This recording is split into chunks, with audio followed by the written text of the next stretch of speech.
ultimate aim is to rule India. రాజ్యాధికారమే అంతిమం, అది అందరూ ఎరిగిన వాస్తవం. కోటాను కోట్ల ప్రజలను రాజ్యాధికారమే అంతిమం, అది అందరూ ఎరిగిన వాస్తవం. కోట్ల దళితులం, ఓటే జాతిలో కీలకము, ఓటే జాతికి గౌరవము, ఓటే జీవిత సంతకము. మన ఆత్మగౌరవాన్ని our self-respect is our mortgage.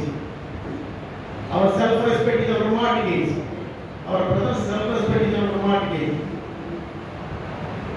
మనం కోట్ల దళితులము, ఓటే జాతిలో కీలకము, ఓటే జాతికి గౌరవము, ఓటే జీవిత సంతకము. మన ఆత్మగౌరవాన్ని నమ్మినం ఈ కోట్ల దళిత వీరులం. Is it possible? ఈ కోట్ల దళిత వీరులము ఏకమైన నాడే రాజ్యం మనదేరోయి. ఈ కోట్ల దళిత వీరులము ఏకమైన నాడు రాజ్యం మనదేరోయి.